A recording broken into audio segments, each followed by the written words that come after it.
नमस्कार साथियों। शिवयो क्लासेस में आपका स्वागत है। तो आज के न्यूज़ एनालिसिस में हम डिस्कस करेंगे, should open flames be banned in public venues, fire safety debate.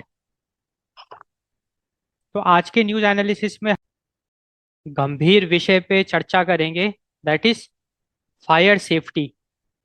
तो आइडिया ऐसा है कि काफ़ी जगह हमने देखा होगा जहाँ पे फायर का प्रयोग किया जाता है, स्पेशली रेस्टोरेंट्स में, फूड काउंटर्स में, उनके किचन में फायर का प्रयोग किया जाता है खाना पकाने के लिए। इसके अलावा भी कुछ ऐसी जगह जहाँ पे करतब दिखाने के लिए या कुछ डेकोरेशंस करने के लिए भी फायर का प्रयोग किया जाता है।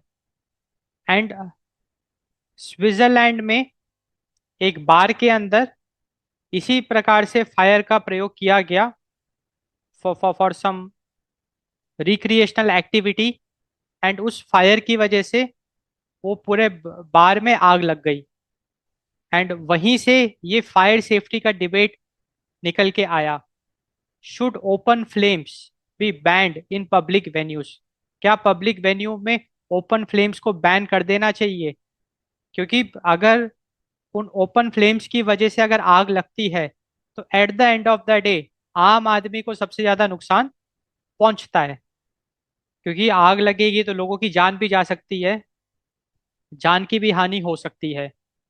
And that's why we are discussing this debate, that is a fire safety debate, should open flames be banned in public venues. तो इसी को हम काफी डिटेल में चर्चा करेंगे आज के न्यूज़ एनालिसिस में। हम एक एक पहलू को डिस्कस करेंगे। तो exactly the topics that we will be looking at is, सबसे पहले तो स्विट्जरलैंड के बार में जो आग लगी, जो घटना घटी, उसको हम एनालाइज करेंगे। Fire at the bar in Swiss alpine resort in Switzerland. तो स्विस एल्पाइन रिजॉर्ट के बार में आग लग गई। तो इस घटना को हम डिटेल में डिस्कस करेंगे। उसके बाद हम चर्चा करेंगे fire safety in crowded venues. Crowded venues में फायर सेफ्टी को हम डिस्कस करेंगे। Then we will be discussing, should open flames be banned in crowded venues. तो क्राउडेड वेन्यूज में क्या ओपन फ्लेम को बैन करना चाहिए, इस डिबेट को हम देखेंगे। एंड फाइनली हम डिस्कस करेंगे emergency preparedness. Emergency preparedness like, कल को अगर कहीं आग लग भी जाती है तो how to handle that situation and emergency preparedness, उसको हम डिस्कस करेंगे। तो ये सारे टॉपिक्स को हम एक एक करके काफी डिटेल में डिस्कस करेंगे आज की न्यूज़ एनालिसिस में। तो सबसे पहले हम डिस्कस करते हैं fire at bar in Swiss alpine resort. तो स्विट्जरलैंड के स्विस एल्पाइन रिजॉर्ट के बार में आग लगी। So fire at the bar in Swiss alpine resort, इसको हम डिस्कस करते हैं। तो बेसिकली ये एक न्यू ईयर ट्रेजेडी है। तो जहां लोग नए साल का जश्न मना रहे थे, वहीं ये घटना घटी इन क्रैंस मोंटाना। तो ये जो घटना घटी, जो आग लगी, वो बेसिकली लगी इन द ले कॉन्स्टलेशन बार।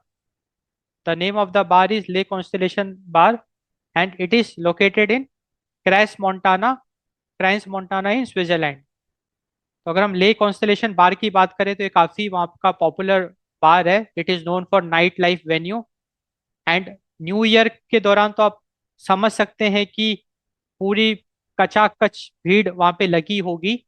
सो वहाँ पे न्यू ईयर के सेलिब्रेशन की वजह से एकदम कचाकच वहाँ पे भीड़ लगी हुई थी ले कॉन्स्टलेशन बार में। एंड ये जो बार है, ये स्थित है क्रैंस मोंटाना नाम की जगह में। एंड क्रैंस मोंटाना जो है, it is popular for the sky and golf destination and it attracts international tourist. क्योंकि स्विट्जरलैंड की अगर हम बात करें तो स्विट्जरलैंड तो टूरिस्ट का एक बहुत बड़ा अट्रैक्शन पॉइंट है। हर कोई स्विट्जरलैंड घूमने जाना चाहता है। तो क्राइंस मोंटाना एक वहाँ पे बहुत पॉपुलर जगह है, which is known for sky and golf destination and it attracts the international tourist. तो ये जो भी घटना घटी, it is like one of the worst fire disasters in Switzerland. तो ये एक बहुत बड़ी घटना थी जो आग लगी थी। It is one of the worst fire disasters in Switzerland. Switzerland में अब तक की one of the worst fire disasters है ये घटना। न्यू ईयर का जब सेलिब्रेशन चल रहा था, जब वो ले कॉन्स्टलेशन बार एकदम चकाचक भरा हुआ था, उस दौरान उस बार में आग लग गई। ले कॉन्स्टलेशन बार इन क्रांस मोंटाना। अब अगर हम थोड़ा सा और डीप में देखें कि हुआ क्या था, तो वहां पे जो विटनेसेस थे, वहां पे जो लोग मौजूद थे, उनका ये कहना है कि जो बार टेंडर था, they were holding lit candle in bottle. वो जली हुई मोमबत्ती, लाइक मोमबत्ती जला के कुछ करतब दिखा रहे थे। तो इस बार के अंदर न्यू ईयर का सेलिब्रेशन चल रहा था, तो जो बार टेंडर थे वो मोमबत्ती जला के कुछ करतब दिखा रहे थे, जिसमें कि अल्कोहल की बोतल, आपने मूवीज वगैरह में देखा होगा ना, करतब दिखाते हैं।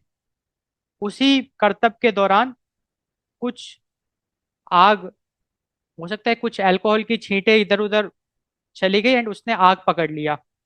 एंड इसी करतब के कारण flames they spread rapidly all across. And जिसकी वजह से ये फ्लेम्स इतनी ज़्यादा तेज़ी से फैल गई। एंड ये स्विट्जरलैंड में आपने देखा होगा कि ज़्यादातर जो भी प्लेसेस हैं, उसका जो इंटीरियर है वो लकड़ी का बना होता है। तो सीलिंग हो गया, दीवारें हो गई, सब लकड़ी की बनी होती है। तो wooden ceiling it caught the fire. And ये इतनी जोरदार आग लगी कि क्विकली स्ट्रक्चर कोलैप्स्ड क्विकली। ये एकदम जोरदार आग लगी। एंड क्या कहते हैं कि ये जो भी लेक कॉन्स्टलेशन बार था, ये पूरी तरीके से बिखर गया। अगर हम फायर डायनेमिक्स की बात करें, टेक्निकल इंसाइट्स, तो बेसिकली हमको पता है कि एटमॉस्फेयर में ऑक्सीजन मौजूद है।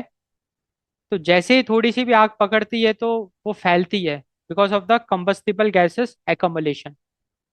तो वहाँ पे जो फिनोमिना था जिसकी वजह से ये हुआ, that is basically the flash over backdraft. And इस फिनोमिना के तहत there was sudden ignition of gases, it cause the explosive fire spread and it resulted in rapid uncontrollable blaze. इस तरीके से आग बहुत तेजी से फैली, क्योंकि जो बार टेंडर था वो मोमबत्ती जला के प्लस अल्कोहल की बोतल का यूज करके कुछ करतब दिखा रहा था, जिसकी वजह से किसी तरीके से वो मोमबत्ती की जो लाइट थी वो अल्कोहल के कांटेक्ट में आ गई एंड आग पकड़ लिया। एंड वो फैलती गई आग, because of the flash over backdraft effect. And इतनी तेजी से वो फैली कि वो पूरा बार लकड़ी का बना हुआ था, तो पूरा लकड़ी जल गई एंड पूरा का पूरा बार कोलैप्स हो गया। जितने भी लोग थे उनको बाहर भाग के, अपनी जान बचा के भाग के आना पड़ा। तो ये थी घटना, fire at bar in Swiss alpine resort. अब हम इमरजेंसी रेस्पॉन्स डिस्कस करते हैं। What was the emergency response for this event? So there was massive rescue operation launched. Definitely rescue operation वहां पे लॉन्च हुआ। हो सकता है कुछ लोग, क्योंकि वो पूरी बिल्डिंग कोलैप्स हो गई, तो कुछ लोग हो सकता है कि दब गए अंदर ही। तो रेस्क्यू ऑपरेशन शुरू हुआ एंड हॉस्पिटल्स भी भर गया, क्योंकि भाई वहाँ पे बहुत सारे मरीज भर्ती हो गए। ICUs and operating theatre, it reached its maximum capacity. And जो इमरजेंसी टीम्स थी, दे फेस्ड सीवियर बर्न्स, क्योंकि इमरजेंसी टीम जो अपनी जान पे खेल के लोगों को बचाने के लिए गई, वो भी जल गए। They also face severe Burns and smoke inhalation cases, उनका भी दम घुट गया। अगर हम इम्पैक्ट की बात करें, इम्पैक्ट ऑफ दिस ट्रेजेडी, तो कुछ लोगों की जान चली गई, क्योंकि ये मतलब बहुत बड़ा बार था। एंड इतनी तेजी से आग लगी कि कुछ लोग तो अपनी जान बचा ही नहीं पाए। तो कुछ कुछ लोगों की जान चली गई एंड फैमिलीज को बहुत नुकसान पहुंचना पड़ा। We also saw the psychological trauma. जो सरवाइव कर गया वो, उसको एक तरीके का ट्रॉमा लग गया, क्योंकि भाई अचानक से इतना बढ़िया सेलिब्रेशन चल रहा था, अचानक से उसको जान बचा के भागना पड़ा, तो साइकोलॉजिकल ट्रॉमा हमको देखने को मिला। एंड नेशनल मॉर्निंग, मतलब पूरे लाइक स्विट्जरलैंड में शोक मनाया गया, क्योंकि ये एक स्विट्जरलैंड का one of the worst fire disaster आप कह सकते हैं, इतनी बड़ी ये घटना है।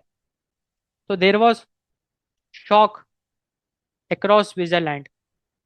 और अगर हम एग्जैक्ट नंबर्स की बात करें, कैजुअलिटीज, तो 40 लोगों की जान चली गई एंड 115 लोग इंजर्ड हो गए, जिसमें से कि कुछ लोग तो काफी ज्यादा क्रिटिकल कंडीशन में थे, अपनी जान से लड़ रहे थे, उनको आईसीयू में भर्ती करना पड़ गया।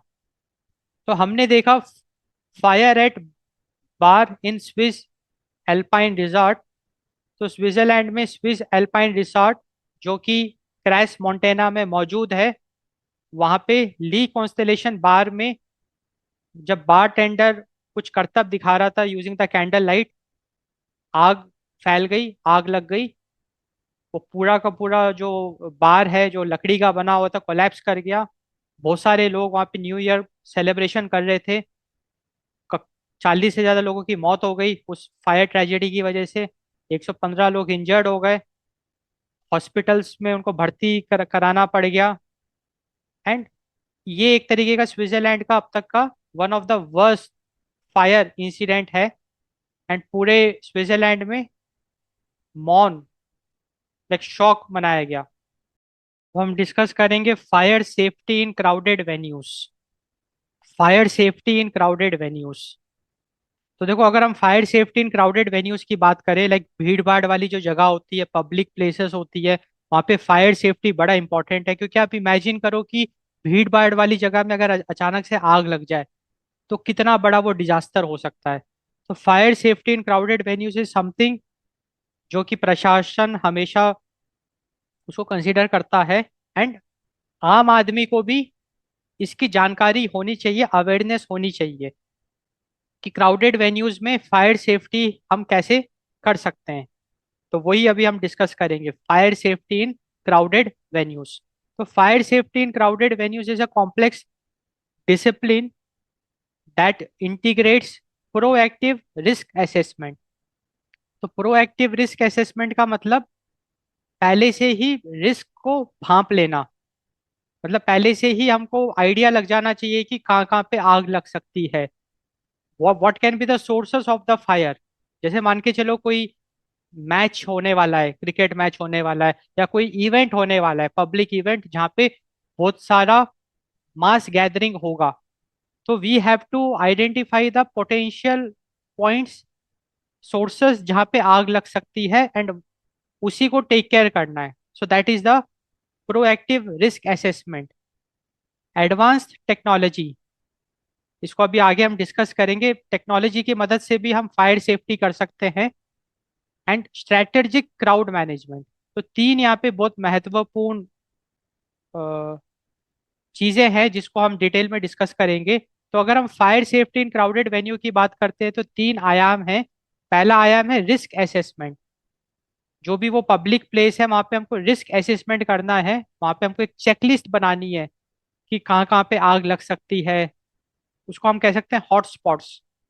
हॉटस्पॉट्स आइडेंटिफाई करने हैं और उसका ऑडिट करना है कि क्या वहाँ पे सारे सेफ्टी मेजर्स कंसीडर करे गए कि नहीं करे गए। दूसरा जो आयाम है वो है टेक्नोलॉजी। हमको टेक्नोलॉजी का यूज करना है, लाइक हमको सेंसर्स का यूज करना है, अलार्म्स का यूज करना है, सप्रेशन का यूज करना है। And तीसरा आयाम है क्राउड मैनेजमेंट।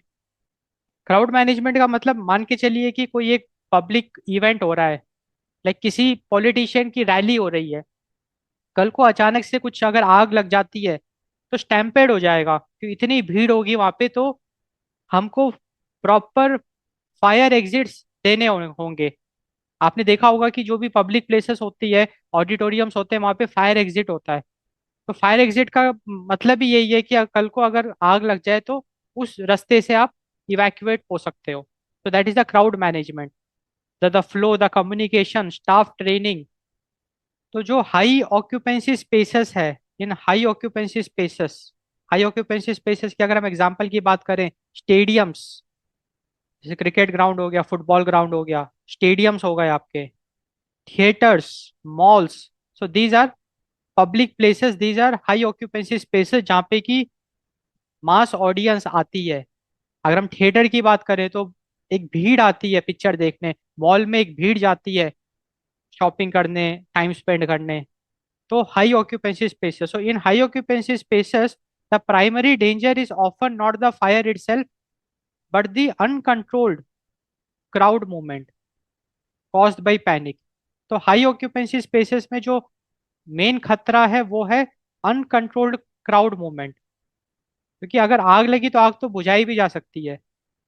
तो fire is not the primary danger in crowded places, in high occupancy spaces. Fire is not the primary danger, rather uncontrolled crowd movement is the main danger because it can lead to fatal stampede, जानलेवा भगदड़। तो ये जो तीन आयाम हैं, risk assessment, technology and crowd management, इसकी मदद से हम लोग मास कैजुअलिटीज को प्रिवेंट कर सकते हैं। एंड इन तीनों आयाम को हम डिटेल में डिस्कस करेंगे एक एक करके। सो प्रोएक्टिव रिस्क मैनेजमेंट। तो अगर हम fire safety in crowded venue की बात करें, fire safety in crowded venue, तो एक जो महत्वपूर्ण आयाम है जिससे कि हम फायर सेफ्टी इंश्योर कर सकते हैं, that is the proactive risk management. Proactive risk management में हमको तीन मेन चीजों पे ध्यान रखना है। तो पहला हो गया कॉम्प्रहेंसिव फायर रिस्क असेसमेंट। तो प्रोएक्टिव रिस्क मैनेजमेंट की अगर हम बात करें for fire safety in crowded venues, the first thing we should do is comprehensive fire risk assessment. इसका मतलब पहले से ही हम पूरा रिस्क असेसमेंट कर लेंगे। Fire risk assessment like before even the event begins, even before the event begins हमको पूरा एक चेकलिस्ट बनाना है कि what can be the sources of fire. like we have to identify the hazards and we have to identify the vulnerable groups। तो comprehensive fire risk assessment के तहत हम fire hazards को आइडेंटिफाई करेंगे, हम लोग vulnerable ग्रुप्स को identify करेंगे, and we will do the comprehensive fire risk assessment before even the event begins. उसके बाद हमको करना क्या है, we have to identify the ignition sources, we have to identify the sources जहाँ पे आग लग सकती है। We have to identify the ignition sources. Like अगर हम पब्लिक प्लेसेस की बात करें, थिएटर, स्टेडियम्स, मॉल्स, सो वहाँ पे faulty electrical wiring can be a source of ignition. Overloaded circuits like sound and lightning can be the source of ignition. High risk pyrotechnics, high risk pyrotechnics can be the source of ignition.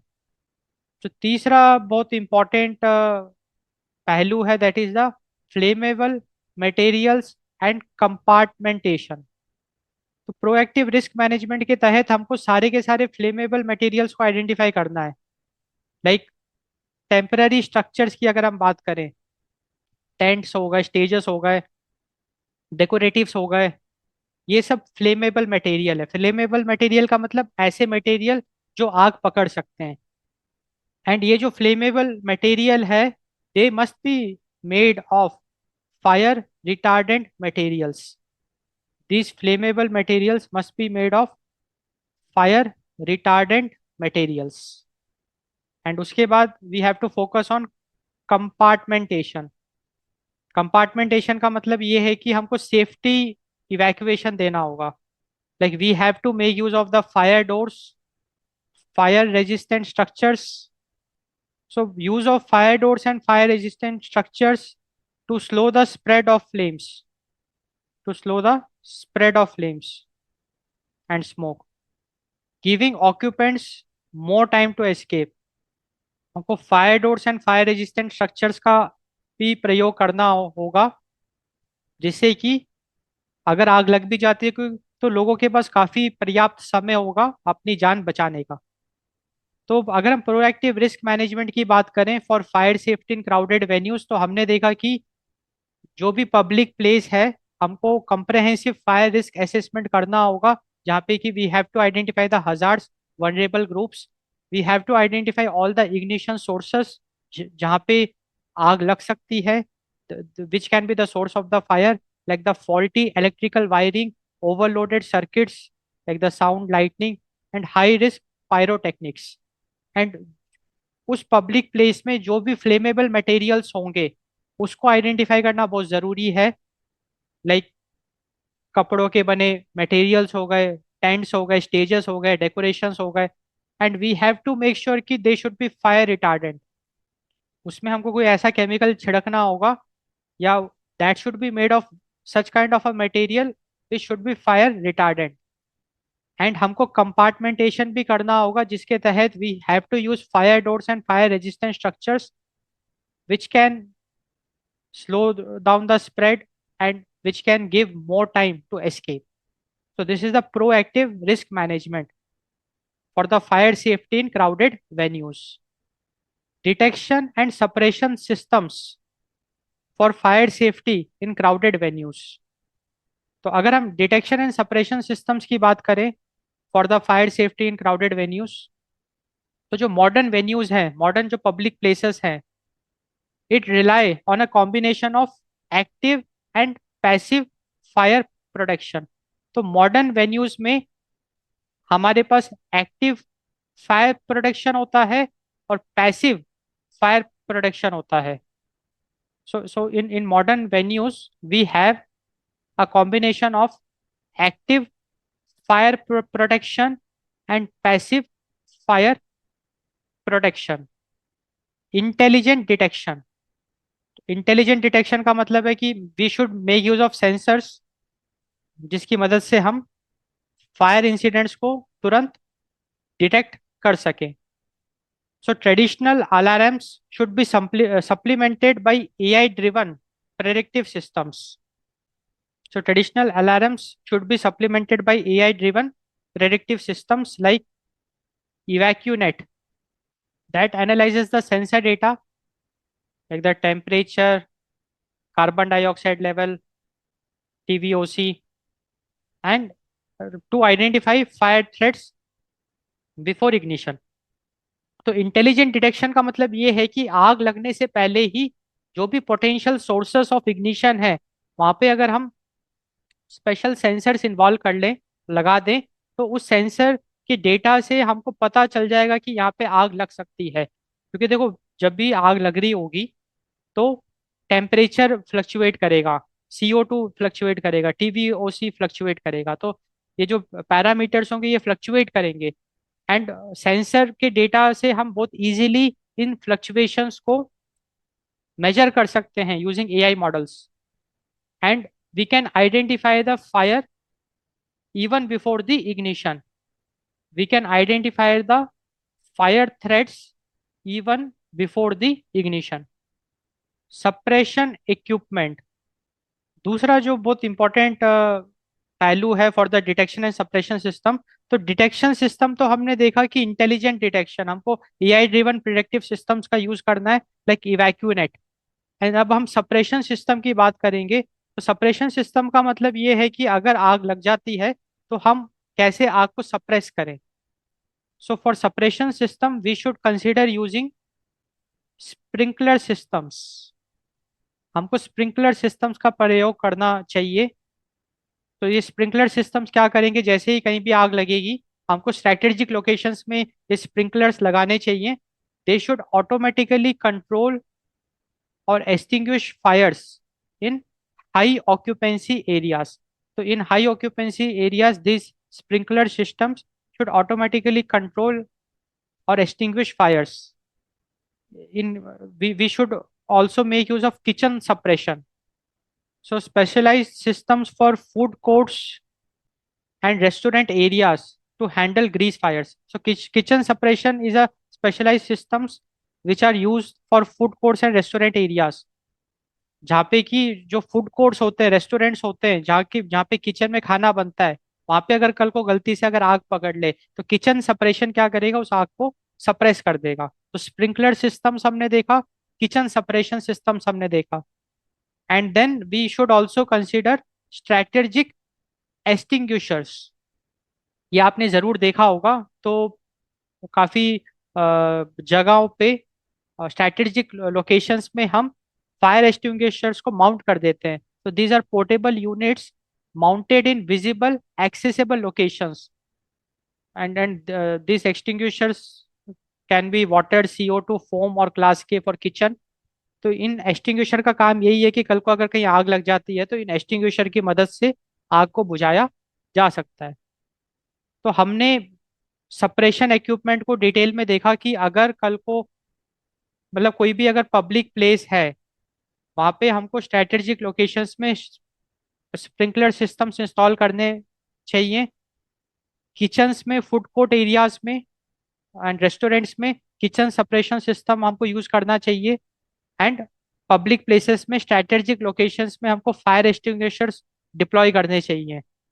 Way should be accessible so that अगर कल को आग लग जाए तो इसकी मदद से आग को बुझाया जा सके। अब हम डिस्कस करेंगे क्राउड मैनेजमेंट एंड इवैक्यूएशन। तो अगर हम fire safety in crowded venues की बात करें तो fire like crowd management and evacuation is very important.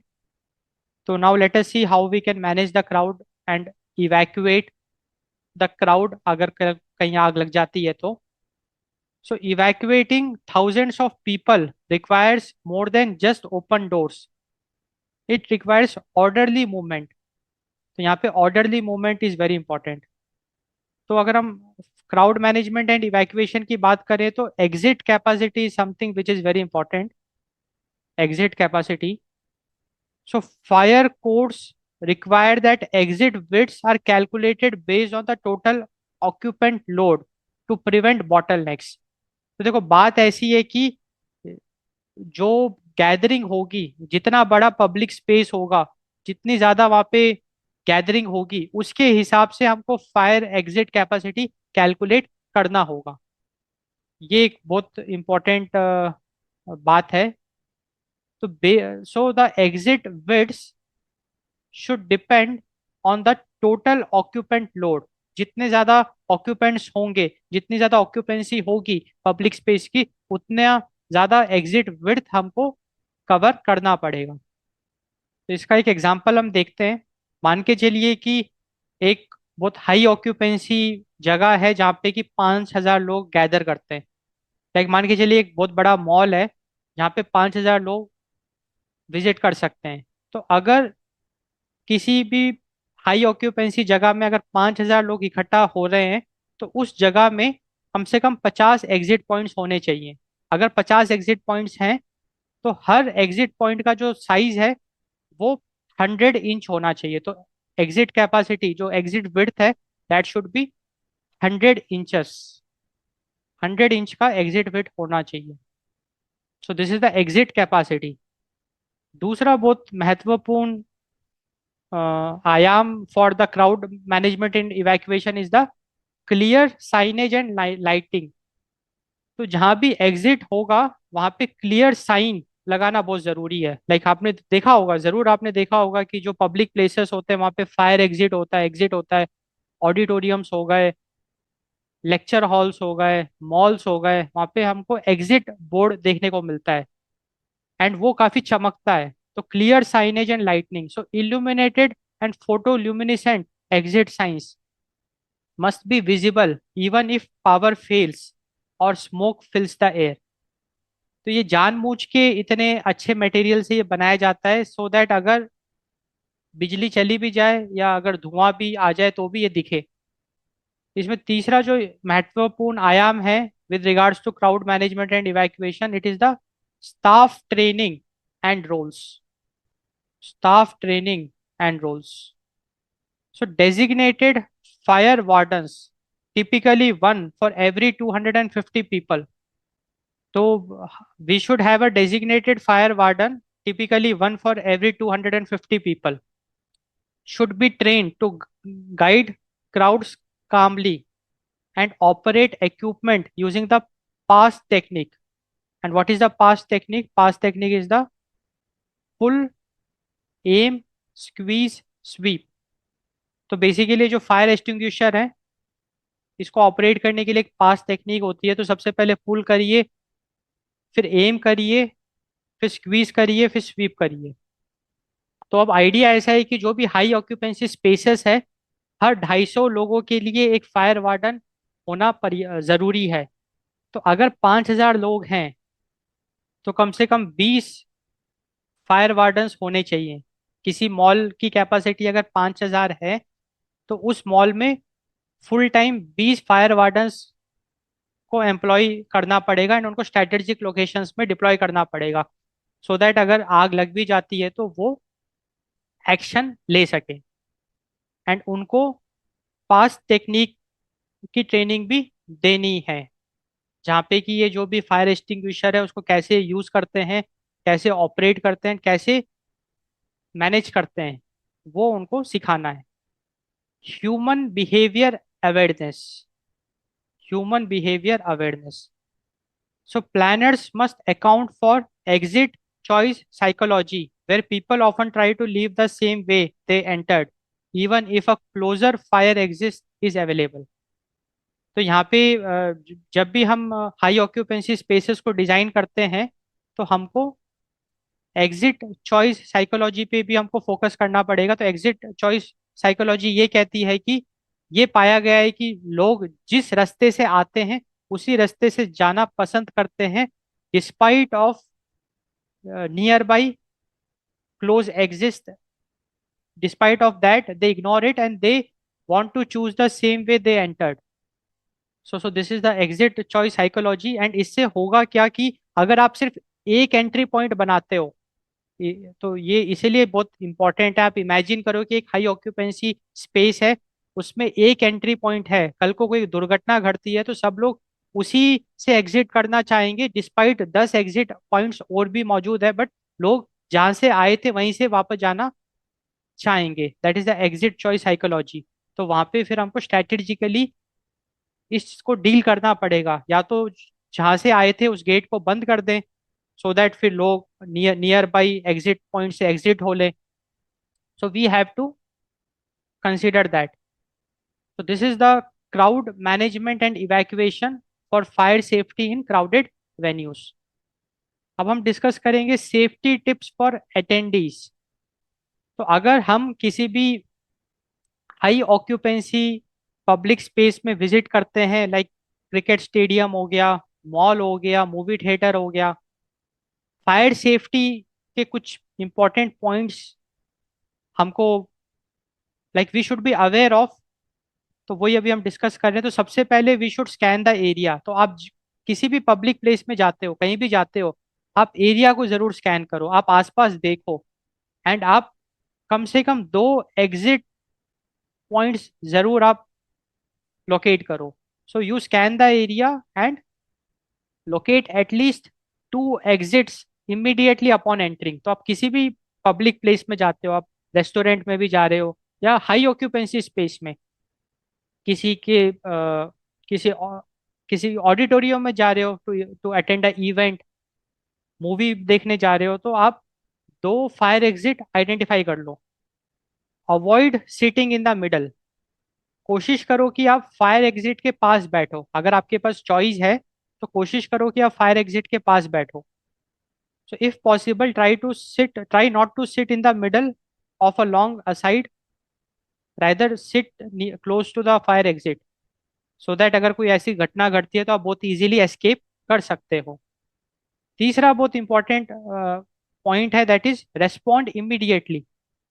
जैसे जैसे ही आपको कोई भी भनक लगी, जैसे ही आपको लगा कि फायर अलार्म बोल रहा है, आप कुछ भी इंतजार मत करो, you should respond immediately.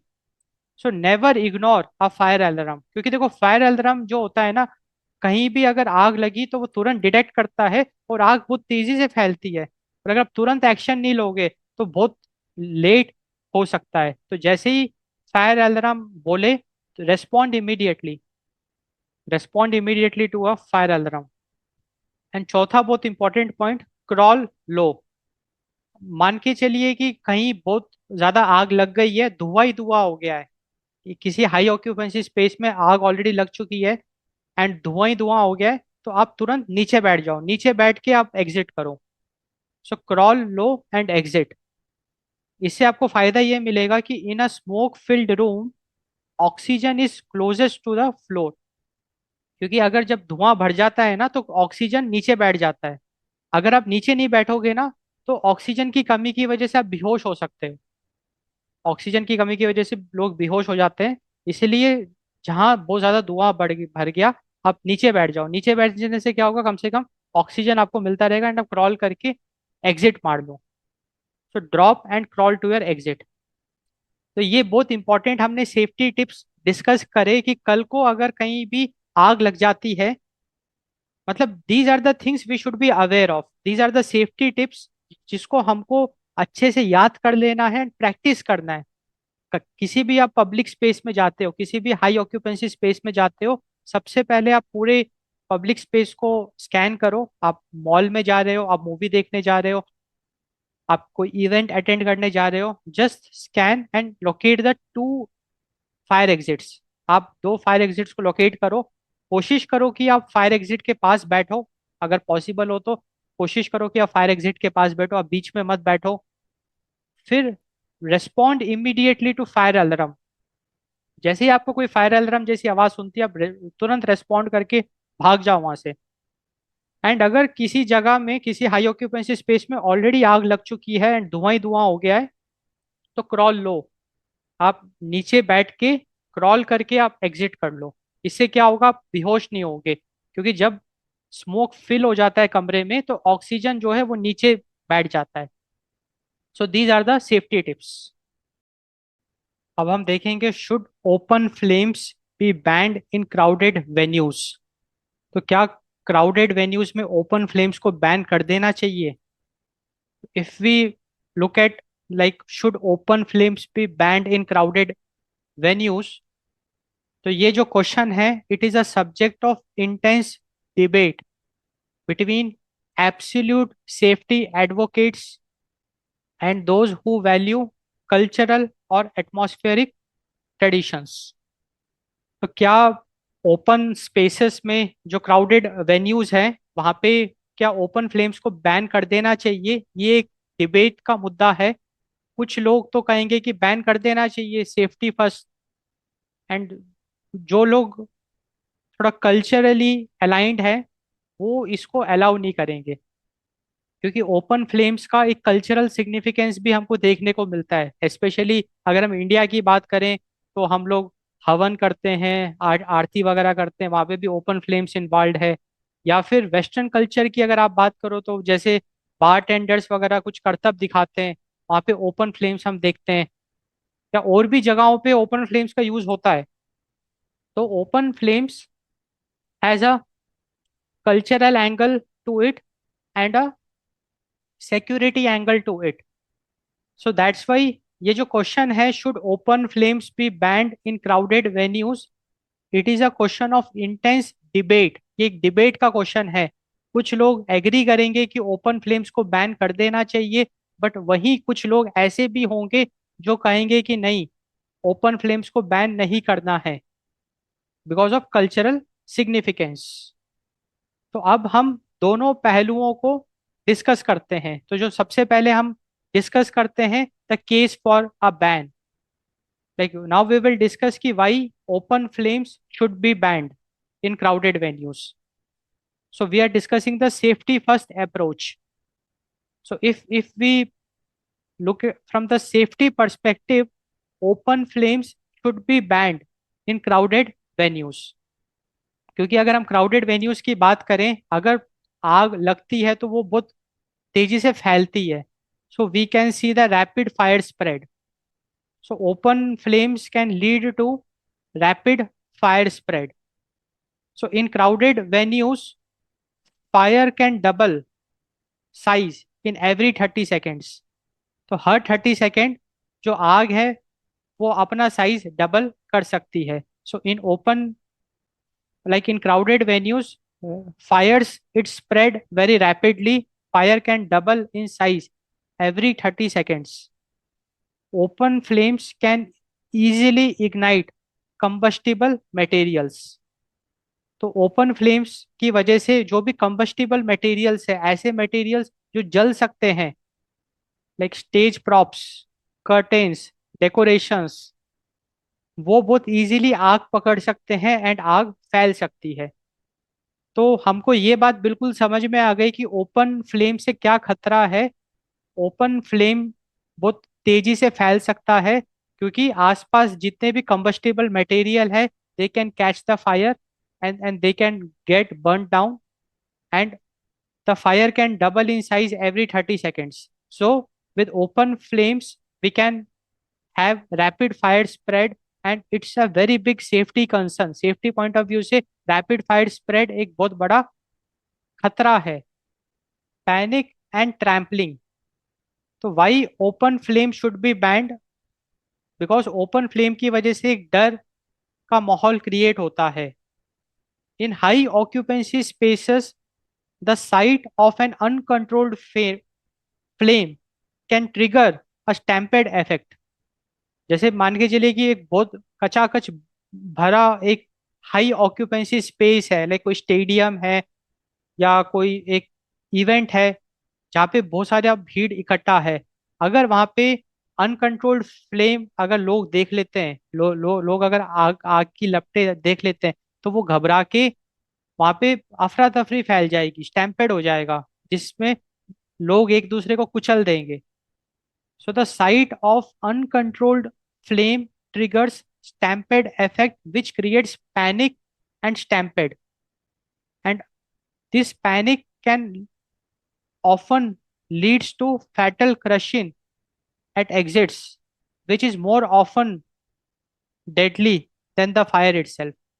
So we can see the fatal crushing at exits, which can be more deadly than the fire itself. So the panic and trampling we can see. तो हमने ये देखा कि ओपन फ्लेम जो है it can create panic and trampling, क्योंकि open flame, uncontrolled open flame लोग देख के घबरा सकते हैं। वहां पे हाई ऑक्यूपेंसी स्पेस में इतनी भीड़ इकट्ठा हो सकती है कि लोग एक दूसरे को फिर जान बचाने के लिए फिर वो आगे पीछे कुछ देखेंगे नहीं, एक दूसरे पे चढ़ जाएंगे, क्रशिंग स्टैम्पेड इफेक्ट क्रिएट हो जाएगा because of the open flame, and hence open flame should be banned because of the safety concerns, because it can lead to stampede effect. And why open flame should be banned? Because of toxic smoke and visibility. Because of toxic smoke and visibility, open flames should be banned. Because open flames की अगर हम बात करें, they are the major source of smoke. Open flames are the major source of smoke. क्योंकि open flames की वजह से smoke हमको देखने को मिलता है। स्मोक से and in enclosed spaces, thick black smoke can reduce visibility to zero. So thick black smoke reduces the visibility to zero, and it also cause death through carbon monoxide poisoning or suffocation long before flames reach the victims. तो कहने का मतलब ये है कि open flames की वजह से अगर ओपन फ्लेम्स आपके अनकंट्रोल्ड हो गए और बहुत तेजी से अगर आग फैल गई, अगर बहुत तेजी से आग फैल गई, तो होगा क्या कि इतना ज्यादा धुआं इकट्ठा हो जाएगा, एक तो विजिबिलिटी जीरो हो जाएगी, एंड उस धुएं के कारण carbon monoxide poisoning and suffocation होगा। तो लोग सफोकेशन से भी मर सकते हैं क्योंकि कार्बन मोनोऑक्साइड पॉइजनस गैस है, उसका अगर बहुत ज्यादा इनटेक अगर कोई कर लेगा तो सफोकेशन उसको होगा, and it it can lead to death also. And that's why for the safety purpose open flames should be banned, because open flame is the source. अगर uncontrolled open flame can lead to rapid fire spread, which is the source for toxic smoke and which can reduce the visibility to zero. And this toxic smoke, it contains carbon monoxide, which can lead to suffocation and carbon monoxide poisoning, which can cause the death of individuals. System interference. तो देखो basically system interference का मतलब ये है कि जो fog machines होती है या फिर जो पायरोटेक्निक्स होते हैं, it creates a deceptive phenomena. Like मैं एक ऐसे सिनेरियो की बात कर रहा हूँ जहाँ पे ओपन फ्लेम्स हम यूज कर रहे हैं फॉर सम इवेंट। हम किसी इवेंट में ओपन फ्लेम्स का यूज कर रहे हैं जहाँ पे कुछ करतब दिखा रहे हैं। कुछ करतब दिखाने के लिए हम लोग ओपन फ्लेम्स का यूज कर रहे हैं। एंड उन ओपन फ्लेम्स के लिए हम लोग कुछ स्पेशल मशीन्स का यूज कर रहे हैं। Like when that open flame it gets in contact with fog machines और pyrotechnics, it can easily bypass the fire alarms. It will be harder for automated detectors to identify the real fire, जिसकी वजह से this open flame can interfere with the real fire। तो मैं फिर से बताता हूँ, देखो बात ऐसी है कि अगर हम ओपन फ्लेम्स का यूज कर रहे हैं करतब दिखाने के लिए, तो हम उस सिनेरियो में ओपन फ्लेम्स को यूज करेंगे via fog machines and pyrotechnics. हम कुछ टेक्नोलॉजी का यूज करके हम आग की लपटें बनाएंगे। एंड वो आग की लपटें क्या होंगी, सिस्टम के साथ इंटरफेयर करेगी, जो भी फायर अलार्म है उसके साथ इंटरफेयर करेगी, तो हमको फायर अलार्म को डिफ्यूज करना पड़ेगा, बंद करना पड़ेगा।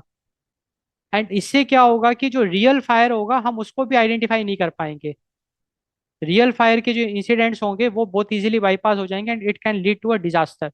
सो open flames can lead to system interference, like in events where open flames are used for some performance, some decoration, some show off, there we generate open flames via fog machines and pyrotechnics, and this create deceptive phenomena which can very easily bypass the real fire. That the automated detectors, they will not be able to identify the real fire, and it can lead to a very big disaster. And this is the reason open flames should be banned। तो हमने ये देखा कि why open flame should be banned, क्योंकि अगर हम open flame की बात करें, uncontrolled open flame can lead to rapid fire spread, जहाँ पे आसपास के जितने भी कंबस्टिबल मटेरियल्स होंगे वहां पे आग पकड़ लेगा। अनकंट्रोल्ड ओपन फ्लेम एक डर का माहौल क्रिएट करेगा, जिससे कि लोगों में तफरी, भाई कहीं भी आग लगती है तो फिर लोग, है ना, बहुत अफरा तफरी होती है, तो stampede effect it can create which can lead to deaths. Open uncontrolled open flame की वजह से toxic smoke and visibility reduces to zero, and एक सफोकेशन होता है जिसकी वजह से लोग सफोकेशन की वजह से मर सकते हैं। एंड जो टेक्नोलॉजी के थ्रू ओपन फ्लेम्स हम जनरेट करते हैं फॉग मशीन्स के थ्रू या पायरोटेक्निक्स के through, it creates disruptive phenomena wherein real fire can be bypassed and it can lead to a disaster. And these are the very important reasons why open flame should be banned in crowded venues। अब हम दूसरा पहलू discuss करेंगे, the case for regulated use. अब हम ये कहेंगे कि rather than banning the open flame, we should go for regulated use, the case for regulated use। तो हम यहाँ पे ट्रेडिशन एंड एम्बियंस की बात कर रहे हैं। देखो अगर हम ट्रेडिशन की बात करें तो वहाँ पे फायर का एक बहुत सिग्निफिकेंस है। एंड एम्बियंस की भी अगर हम बात करें, लाइक मान के चलो कि कोई एक बहुत अच्छी जगह है, एक टूरिस्ट स्पॉट है, वहाँ पे रात को अगर कुछ ओपन फ्लेम के करतब अगर हम दिखाते हैं तो एक अच्छा एम्बियंस क्रिएट होगा। कोई परफॉर्मेंस हो रही है, डांस परफॉर्मेंस या कोई भी एक इवेंट परफॉर्मेंस हो रहा है, वहाँ पे ये open flames can create a very good ambience. तो अगर हम ट्रेडिशन एंड एम्बियंस की बात करें उस पॉइंट ऑफ व्यू से, we should regulate the use of open flame and we should not ban it. एंड वो हम डिस्कस करेंगे वाई। काफी सारे लोग हैं उनका ये कहना है कि rather than completely banning the open flame, so many argue a total ban is unnecessary if professional management is in place। So rather than total ban of open flames, we should go for a professional management, we should go for a professional management। And why is it so? Because of the cultural and religious significance। अगर हम open flame की बात करें, fire की बात करें, it has a cultural and religious significance। तो अगर हम सेरेमोनियल फ्लेम्स की बात करें तो वहाँ पे बहुत ज़्यादा इसका सिग्निफिकेंस है। अगर हम चर्च में देखो, चर्च में लोग कैंडल जलाते हैं, हम मंदिरों में दिया जलाते हैं, ऑयल लैंप्स जलाते हैं फेस्टिवल्स में। और पहले गांव में तो सब ऑयल लैंप्स जलाते थे, बिजली जब नहीं थी, इलेक्ट्रिसिटी नहीं थी। और आज भी जब इलेक्ट्रिसिटी चली जाती है गांव में तो लोग ऑयल लैंप्स का यूज करते हैं। तो ऑयल लैंप्स, लाइक अगर हम ओपन फ्लेम की बात करें, they are ceremonial flames, they are central to traditions like candles, oil lamps, diya, and many fire codes like those at Aragon State University, they permit the open flames under strict permits. तो basically अगर हम Oregon state university की बात करें, it allow us open flames under strict rules. तो हमने cultural and religious significance देखा। तो फायर का बहुत एक important cultural and religious significance है। अब अगर हम ओपन फ्लेम का टोटल बैन अगर कर देते हैं तो कोई भी चर्च में मोमबत्ती जला नहीं पाएगा, क्योंकि चर्च एक पब्लिक प्लेस है, क्राउडेड वेन्यू है, एंड वहां पे लोग प्रे करते हैं एंड वहां पे कैंडल वो जलाते हैं। And that is the reason कि we should not go for a complete ban और a total ban on the open flame. rather we should seek professional management, we should look into the professional management because of the cultural and religious significance of open flames. And इसी तरीके से we should go for controlled professional use, we should go for a controlled professional use rather than total ban. We should go for a controlled professional use of open flames. So in theaters and in concerts, pyrotechnicians use industrial grade interlocks. तो जो pyrotechnicians होते हैं, they use industrial grade interlocks like the dead man switches which kill the effect if the operator lets go, and dedicated fire marshals to ensure safety. तो basically बात ऐसी है कि theatres and concerts में जो events होते हैं वहाँ पे हम लोग कंट्रोल्ड मैनर में ओपन फ्लेम का यूज करते हैं, उसको हम पायरोटेक्निक कहते हैं। तो जो पायरोटेक्नीशियंस होते हैं वो कुछ मशीन्स का यूज करके ओपन फ्लेम जनरेट करते हैं, बट वो बहुत कंट्रोल्ड मैनर में होता है।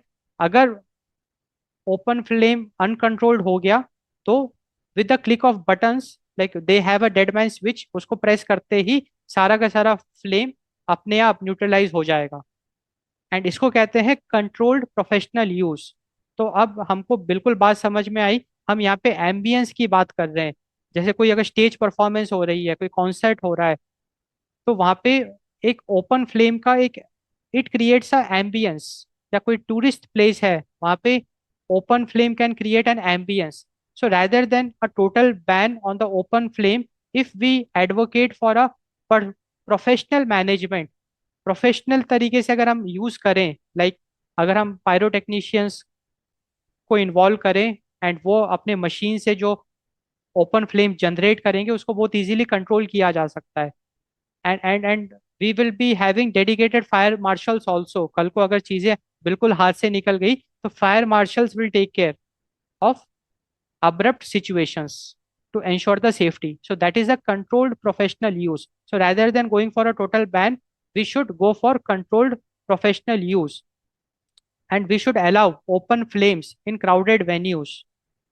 Economic impact, अगर हम economic impact की बात करें तो many restaurants and nightclubs, they rely on open flames or pyrotechnics for their unique appeal and wow factors. तो आज भी अगर हम पूरे वर्ल्ड की बात करें तो काफी सारे रेस्टोरेंट्स एंड नाइट क्लब्स में ओपन फ्लेम्स का प्रयोग किया जाता है करतब दिखाने के लिए। एक attraction, it acts like an attraction, a wow factor, unique appeal. तो अगर एंड लोग उसके लिए ही विजिट भी करते हैं उन प्लेसेस को। अब जैसे मान के चलो कि बहुत एक्सट्रीम विंटर है, एक्सट्रीम विंटर में ओपन फ्लेम का एक अलग ही सिग्निफिकेंस हो जाता है, जहाँ पे open flame can create a unique appeal, a wow factor, and people will visit those restaurants and nightclubs because of the open flames, because of the wow factor and the unique appeal it creates.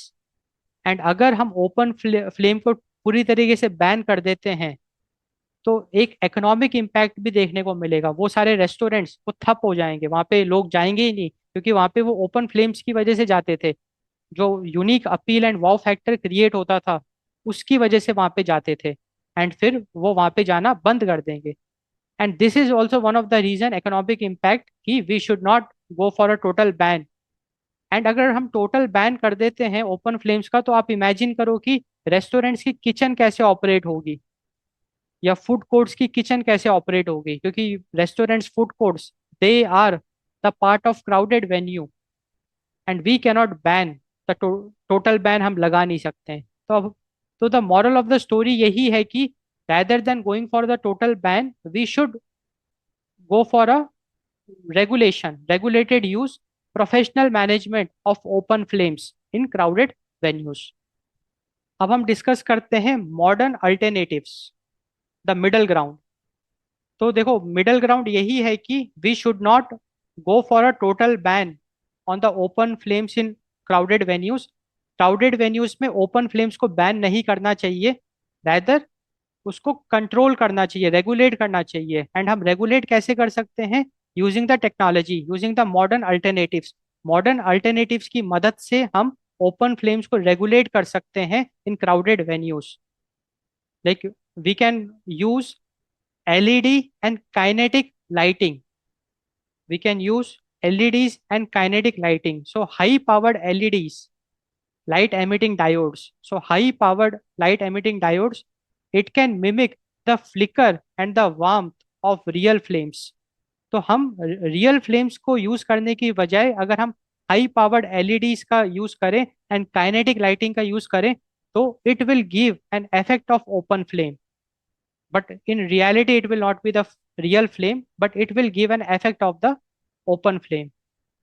We should go for cold spark machines. ये जो cold spark machines होती है, these machines, they produce fountain like sparks that are cool to the touch. तो ये जो cold spark machines होती है, it creates sparks, but they are very cold sparks, and that's why the name is cold spark machines. And they cannot ignite paper or costumes or any other combustible materials, making them much safer for indoor use. So one of the very interesting alternative for the open flame is cold spark machines. So cold spark machines ये open flame generate करते हैं, but वो जो flames होती है वो ठंडी होती है, लाइक अराउंड 17 डिग्री सेल्सियस, जिसकी वजह से अगर वो फ्लेम अगर कंबस्टिबल मटेरियल के कांटेक्ट में आती भी है तो भी आग पकड़ेगी नहीं। इट कैनॉट इग्नाइट पेपर और costumes, making them much safer for indoor use. Now the next alternative which we can consider is the cryogenic jets. So cryogenic jets. So cryogenic jets are modern alternatives for open flames. So these jets, they create dramatic white plumes that disappear instantly without heat or residue, providing a high impact visual for concerts. So cryogenic jets ये basically करते क्या हैं? ये एक visual create करते हैं। These create dramatic white plumes that disappear instantly without heat or residue, providing a high impact visual for concerts. तो ये काफी सेफ होते हैं cryogenic jets, they are very safe and they create a high impact visual for concerts. तो यहाँ पे काम भी हो रहा है ओपन फ्लेम्स वाला, एंड सेफ्टी भी है। अगला जो अल्टरनेटिव है that is the drone and laser shows. So drone and laser show is a modern alternative for open flames. तो जो क्राउडेड वेन्यूज हैं, outdoor crowded venues, they are increasingly replacing traditional fireworks with drone light shows to eliminate the risk of sparks and wildfires. तो यहाँ पे हम drone light shows की बात कर रहे हैं। तो अगर हम एम्बियंस की बात करें तो for ambience, rather than considering the real flame, we can go for drone light shows. So drone light shows are modern alternatives for open flames in crowded venues. So drone light shows ये एक ambience भी create करते हैं in crowded venues, and they eliminate the risk of open fires, sparks and wild fires. अब अगर हम global regulatory trends की बात करें, if we talk about the global regulatory trends for the for the use of open flames in crowded venues. So for the use of open flames in crowded venues, we have global regulatory trends. So assembly buildings की अगर हम बात करें तो many regions now they explicitly state that no open flames shall be used in assembly buildings. तो काफी जगहों में असेंबली बिल्डिंग्स में ओपन फ्लेम्स को प्रोहिबिट कर दिया गया है। No open flames shall be used in assembly buildings except, so there are some exceptions, there are some exceptions, so except for specific permitted ceremonial or restaurant purpose with proper safety measures. तो अगर हम global regulatory trends की बात करें, पूरे world की बात करें, तो पूरे वर्ल्ड में काफी कंट्रीज में ओपन फ्लेम्स को बैन कर दिया गया है, except for ceremonial use. Like church में आप कैंडल जला सकते हो, या अगर आप टेंपल में आप दिया जला सकते हो, या और भी जो सेरेमोनियल यूज के लिए open flames are permitted. And restaurant में तो ओपन फ्लेम को परमिट करना ही है, that too with proper safety measures like fire extinguishers, barriers. But इसके अलावा बाकी सारी असेंबली बिल्डिंग्स में, लाइक हॉस्पिटल्स में, स्कूल्स में, ऑफिसेस में ओपन फ्लेम्स को पूरी तरीके से बैन कर दिया गया है। Strict permitting, so most large venues they require a fire no objection certificate, एक NOC. So most large venues they require a fire NOC, no objection certificate, and a specific permit for any flame based activity in the crowded venue, and it often require presence of fire engine or trained fire wardens. तो अगर हम global regulatory trends की बात करें, तो अगर किसी को कोई बड़ा इवेंट कराना है जहाँ पे कि ओपन फ्लेम्स का यूज करना है फॉर एम्बियंस, मान के चलिए किसी को कॉन्सर्ट कराना है, एंड कॉन्सर्ट में आप देखते हैं ना कि वो फुलझड़ी, वो क्या कहते हैं उसको, आप फायरवर्क्स आप देखते हो कॉन्सर्ट्स में, या क्रिकेट मैच में भी हम फायरवर्क्स देखते हैं, पटाखे फोड़ते हैं। तो उसके लिए अगर किसी बड़े क्राउडेड वेन्यू में अगर कोई भी ओपन फ्लेम को यूज करना है, तो fire no objection certificate issue करना पड़ेगा उस वेन्यू को, जो भी इवेंट मैनेजर है उसको स्पेसिफिक परमिट लेना होगा, एंड एक fire engine and trend fire wardens का वहाँ पे मतलब प्रॉपर सेफ्टी मेजर्स इंश्योर करना होगा, तभी जाके परमिट दिया जाएगा। So strict permitting. तो अगर हम ग्लोबल रेगुलेटरी ट्रेंड्स की बात करें तो असेंबली बिल्डिंग्स में ओपन फ्लेम्स को पूरी तरीके से बैन कर दिया गया है, except for ceremonial users and restaurants.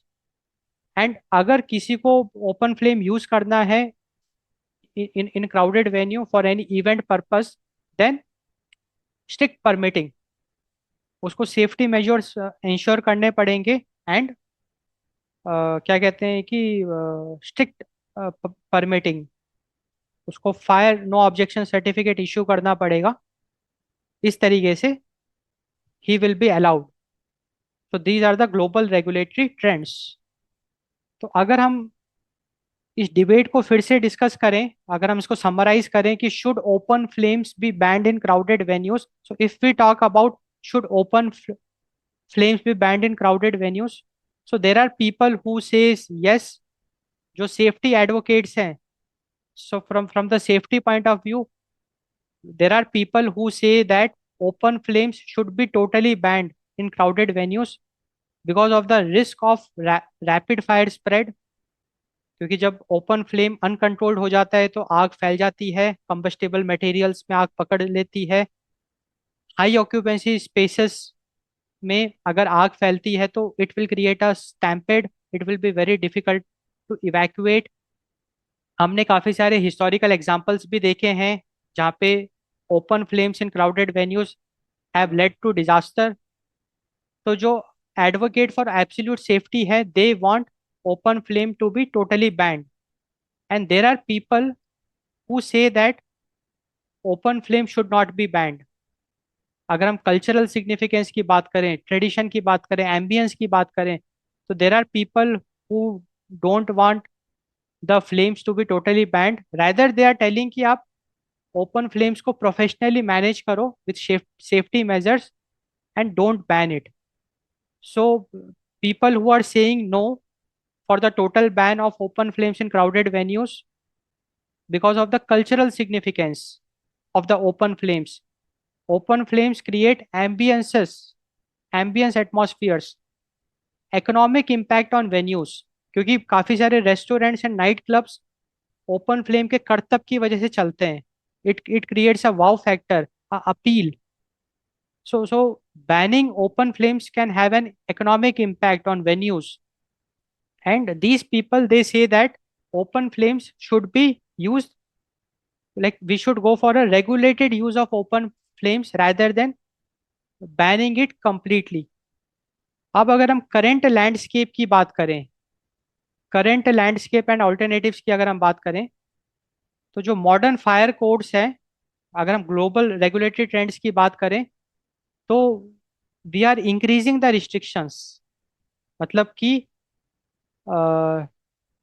Total ban is often replaced by rigorous permitting, like rather than applying the total ban, हम allow कर रहे हैं but with rigorous permitting, like safety measures। अगर किसी crowded venue में आपको open flame use करना है तो आपको बहुत परमिशन लेनी होगी एंड सेफ्टी मेजर्स इंश्योर करने होंगे। फायर नो ऑब्जेक्शन सर्टिफिकेट आपको लेना होगा, फायर एनओसी। आपको सेफ्टी मेजर्स इंश्योर करने होंगे जहाँ पे कि फायर इंजन आपको रखना होगा, फायर वार्डन्स आपको रखने होंगे, इंस्पेक्शन किया जाएगा उस जगह का, एंड उस जगह को मॉनिटर किया जाएगा। And it is advise to go for high tech alternatives. तो rather than using open flames, it is advise कि आप अल्टरनेटिव्स यूज करो, मॉडर्न अल्टरनेटिव्स यूज करो, हाई टेक अल्टरनेटिव्स यूज करो, लाइक हाई पावर्ड एलईडीज आप use करो। You can go for high powered LEDs, LED candles.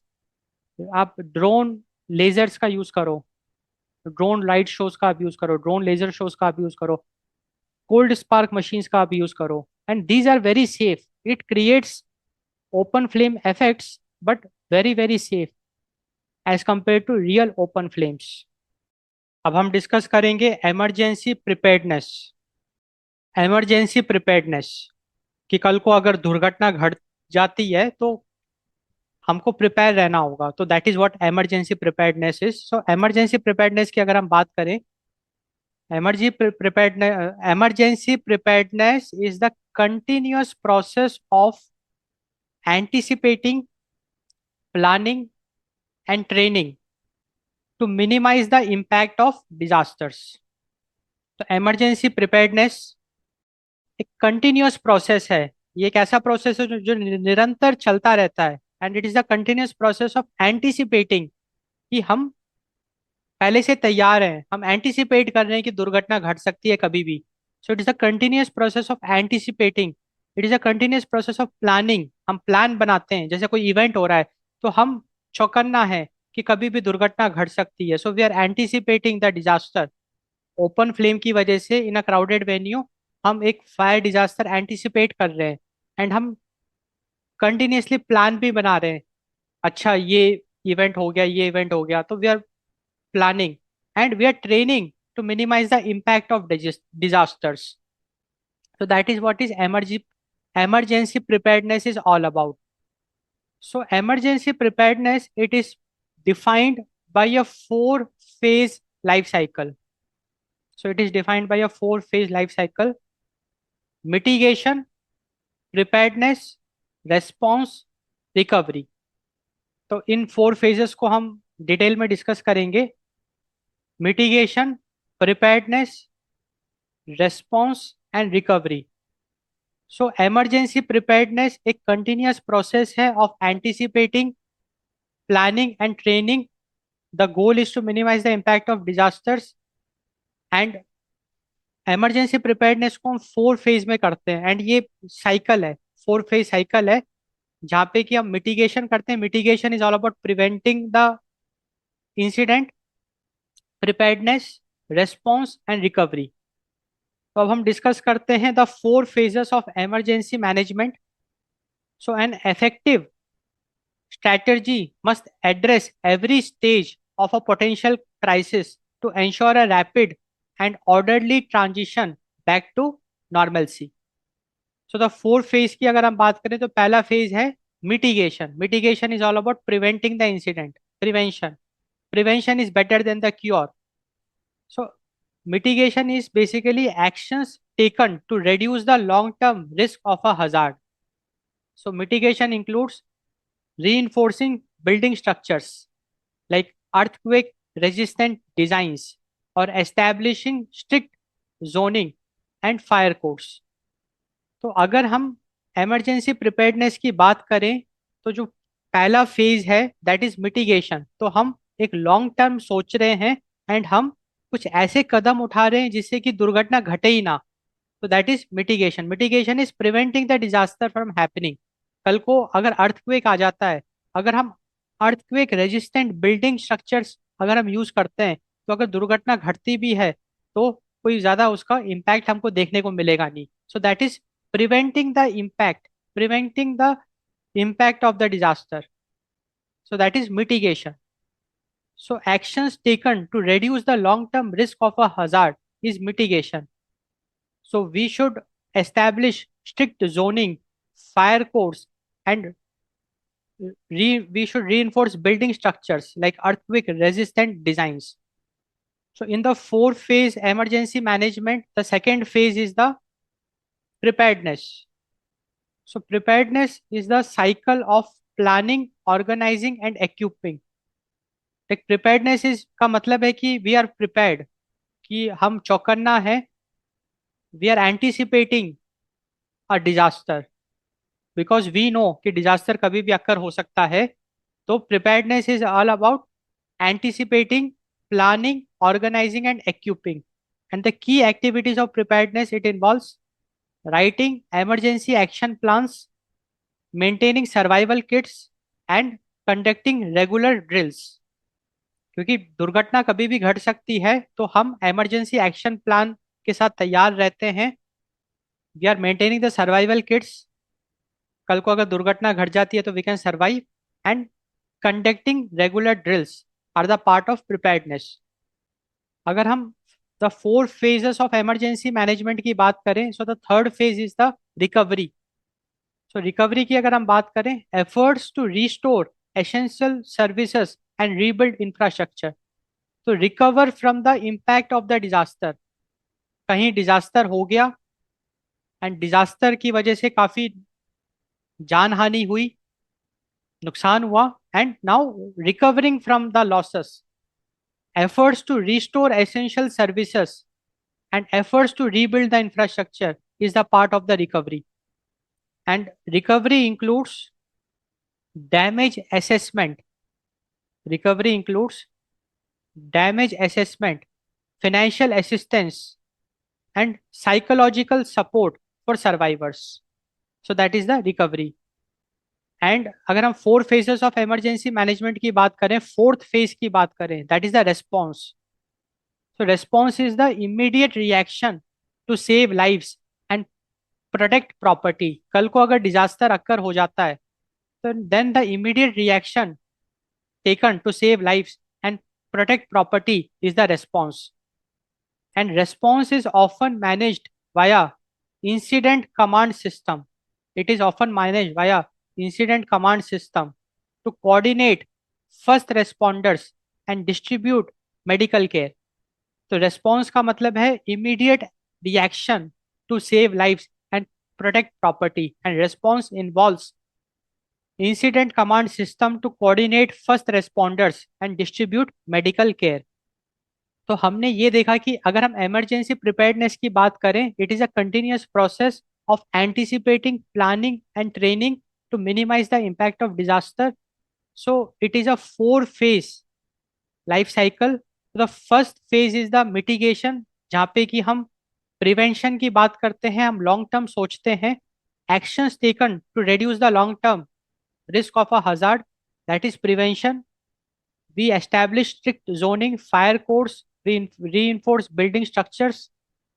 So these are the mitigation strategies to prevent the impact of disasters. तो दूसरा phase है that is preparedness, where in preparedness we are anticipating, we are planning, we are organizing, and we are equipping the disaster.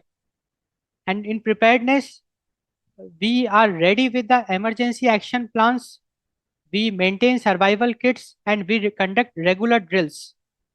जो तीसरा phase है of emergency management that is recovery, wherein जो दुर्घटना घट गई, now we put efforts to restore essential services and rebuild infrastructure.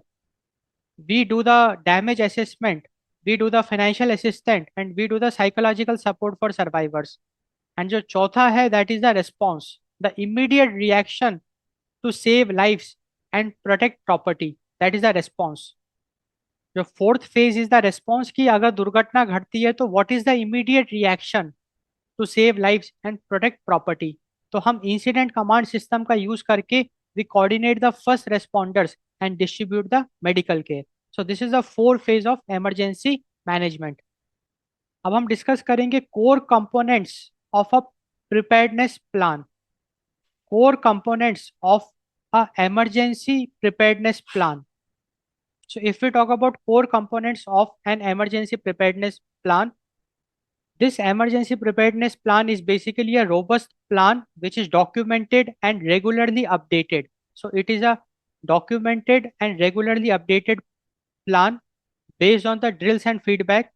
And this emergency preparedness plan, it has four main components. So the first component is the risk assessment. Risk assessment.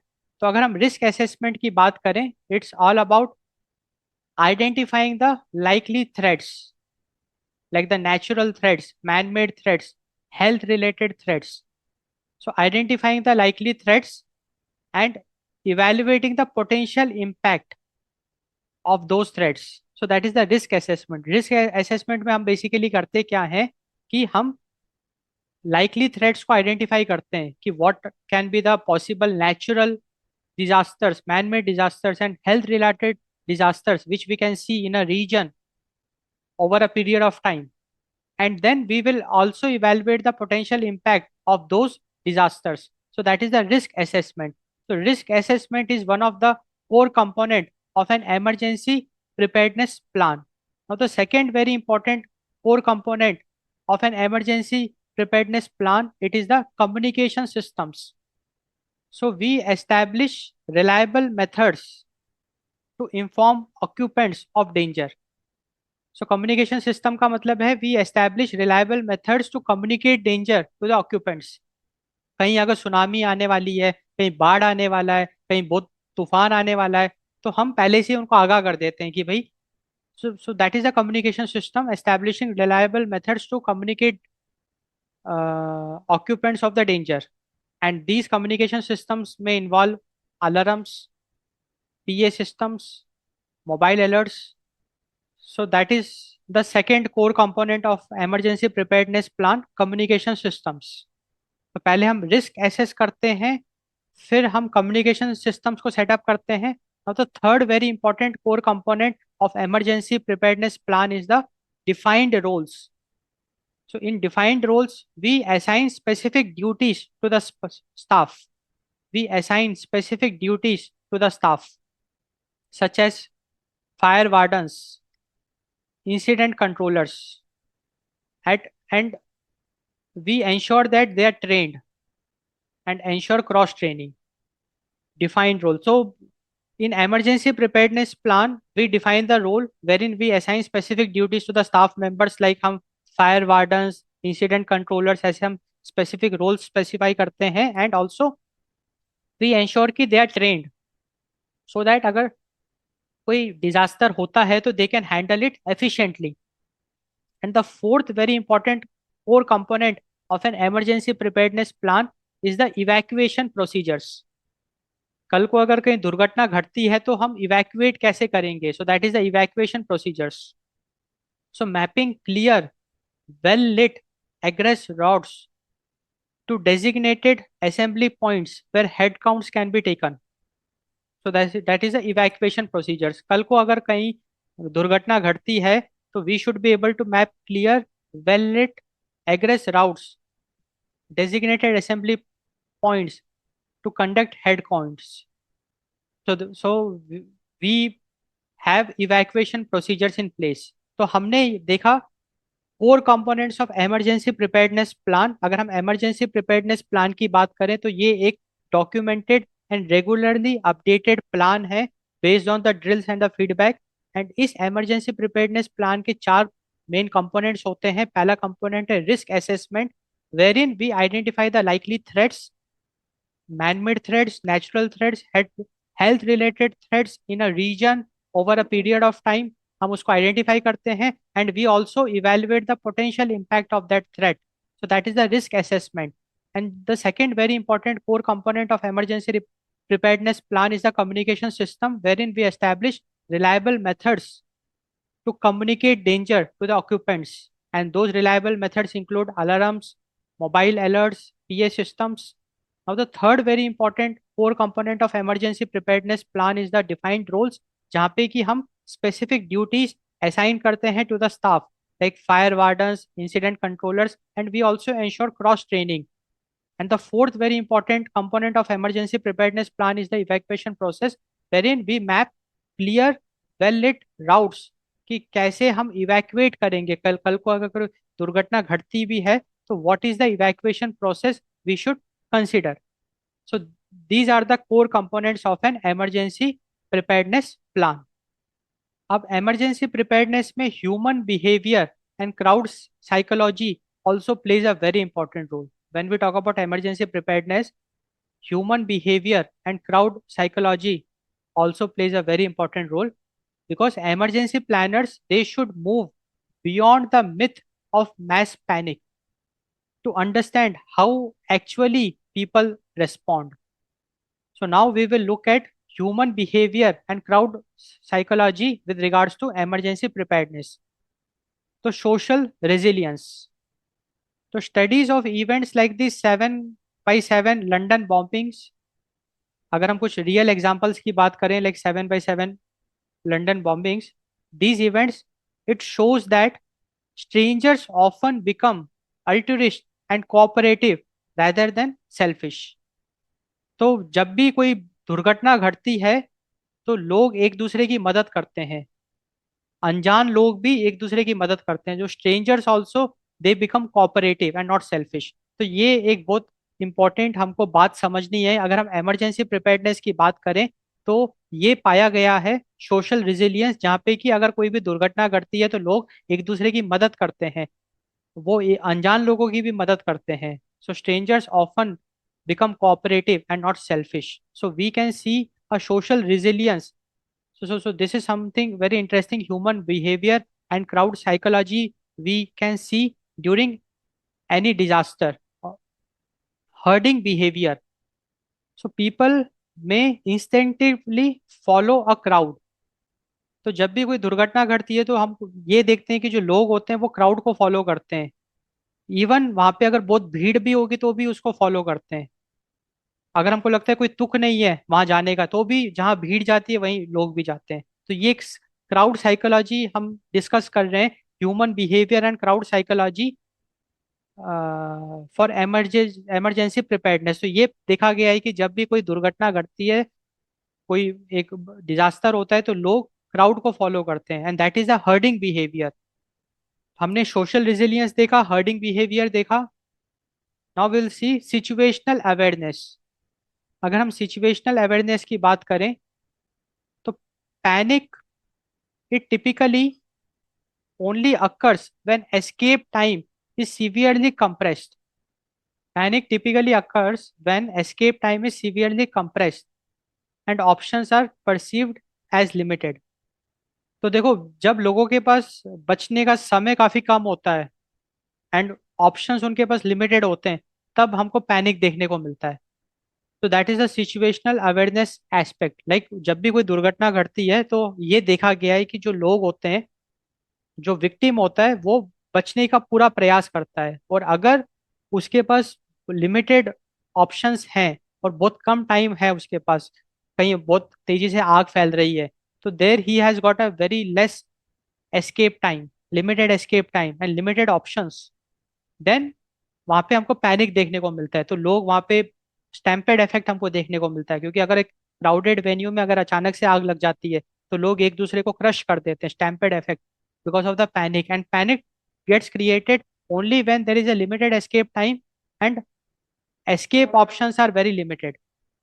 तो हमने discuss किया human behaviour and crowd psychology. तो जब भी हम emergency preparedness plan की बात करते हैं, तो जब भी हम इमरजेंसी प्रिपेयर्डनेस का प्लान बनाते हैं तो human behaviour and crowd psychology को कंसिडर करना बहुत जरूरी है। हमने ये देखा कि जब भी कोई दुर्घटना घटती है तो लोग एक दूसरे की मदद करते हैं, दे बिकम कोऑपरेटिव, अनजान लोगों की भी मदद करते हैं, लोग हर्डिंग बिहेवियर को फॉलो करते हैं। तो जहां भीड़ जाती है, क्राउड, वहीं पे लोग भी वहीं पे जाना चाहते हैं, herding behaviour. And situational awareness हमने देखा कि जब लोगों के पास लिमिटेड ऑप्शंस होते हैं बचने के, तो वहां पे पैनिक क्रिएट होता है। तो जब भी हम इमरजेंसी प्रिपेयर्डनेस प्लान बनाएंगे तो इन पॉइंट्स को हमको कंसिडर करना बहुत जरूरी है। So that is the human behaviour and crowd psychology. अब हम डिस्कस करेंगे specialised preparedness needs. Specialised preparedness needs. तो अगर हम इमरजेंसी प्रिपेयर्डनेस की बात करें, we are discussing specialised preparedness needs. The idea is that we have certain environments and populations, they require tailored planning to be effective. So certain environments and populations require tailored plannings to be effective. For example, if we talk about crowded venues, now crowded venues, they need special attention, special preparedness plans they need. So crowded venues, they require a ratio of one trained crowd manager for every 250 persons to manage movement and prevent crushes. तो crowded venue में हमको volunteers की जरूरत पड़ती है, trained crowd managers की जरूरत पड़ती है। So for every 250 people we need one trained crowd manager who will take care of the movement to prevent crushes. If we talk about people with disabilities, so when dealing with people with disabilities, emergency preparedness plan, it must account for functional needs related to mobility, hearing, or vision, including accessible shelters and equipments. तो देखो, बात ऐसी है कि कल को अगर कोई दुर्घटना घटती है तो उस दुर्घटना में पर्सन, पीपल विद डिसेबिलिटीज भी उसके शिकार बन सकते हैं। तो जब अगर हम इमरजेंसी प्रिपेयर्डनेस प्लान बनाते हैं तो इन लोगों के लिए हमको स्पेशल जोर लगाना पड़ेगा, इन इन लोगों के लिए हमको स्पेशल कंसिडरेशंस करने पड़ेंगे। हमको इक्विपमेंट्स एंड एक्सेसिबल शेल्टर्स का बंदोबस्त करना पड़ेगा for people with disabilities. So we have to have a specialised preparedness plan for people with disabilities, क्योंकि जब भी हम इमरजेंसी प्रिपेयर्डनेस प्लान बनाते हैं तो हमको पीपल विद डिसेबिलिटीज के लिए स्पेशल प्लान बनाना होगा। We have to account for functional needs related to the mobility, hearing, and vision, including accessible shelters and equipment. And अगर हम रूरल कम्युनिटीज की बात करें, so whenever we are preparing emergency preparedness plan, we have to prepare special plans for rural communities, because अगर हम rural communities की बात करें, they often face resource limitations and they depend on mutual aid agreements with neighboring jurisdictions for such support. क्योंकि अगर किसी rural area में दुर्घटना घटती है, किसी रूरल एरिया में अर्थक्वेक आ गया, बाढ़ आ गई, तो वहां पे इमरजेंसी जो प्लान होगा, इमरजेंसी प्रिपेयर्डनेस प्लान, वो थोड़ा सा डिफरेंट होगा, उसमें कुछ स्पेशल प्रोविजंस होंगे, क्योंकि रूरल एरियाज में रिसोर्सेज इजीली अवेलेबल नहीं है। वहाँ पे जो पब्लिक हेल्थ केयर इंफ्रास्ट्रक्चर होगा वो भी काफी कंस्ट्रेंट होगा, काफी लिमिटेड होगा। एंड वहाँ पे फायर स्टेशंस भी मौजूद नहीं होंगे, क्योंकि rural communities near by cities पे डिपेंडेंट हैं फॉर रिसोर्सेस, या नियर बाई टाउन्स में डिपेंडेंट है for resources. So when we talk about rural communities, we have to have a specialized preparedness plans for rural communities, because they often face resource limitations and they depend on mutual aid agreements with neighboring jurisdiction for such support. तो हमने देखा specialised preparedness needs, जहाँ पे कि जब भी हम emergency preparedness plan बनाते हैं, so for crowded venues we need a special plan. To deal with people with disabilities, we need special plans. And for rural communities, we need special plans.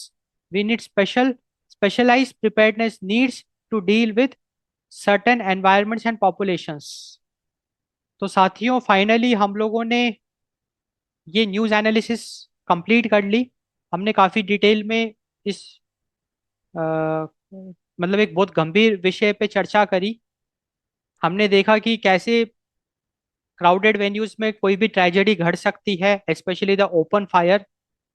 And हमने देखा कि कैसे हम उसको prevent कर सकते हैं. हमने फायर सेफ्टी के मेजर्स भी देखे. And we saw the importance of prevention over response. Prevention is better than the cure. And we saw the need for awareness, regulation and preparedness. And this news analysis is like a awareness. ये मैं इस video के through एक awareness फैलाना चाह रहा हूँ कि कल को कोई भी उस सिचुएशन में आ सकता है. तो एटलीस्ट अगर आप अवेयर हो तो आपको पता है कि आपको कैसे बच के निकलना है, सो दैट हम कभी आगे ऐसी घटना में फंसे ना. सो that is the main objective of this news analysis. तो आई होप आपको काफ़ी अच्छे इंसाइट्स मिले होंगे इस न्यूज एनालिसिस में. So do subscribe to our YouTube channel शिवियो classes for more such interesting lectures and courses. Thanks for watching. Thanks for your time.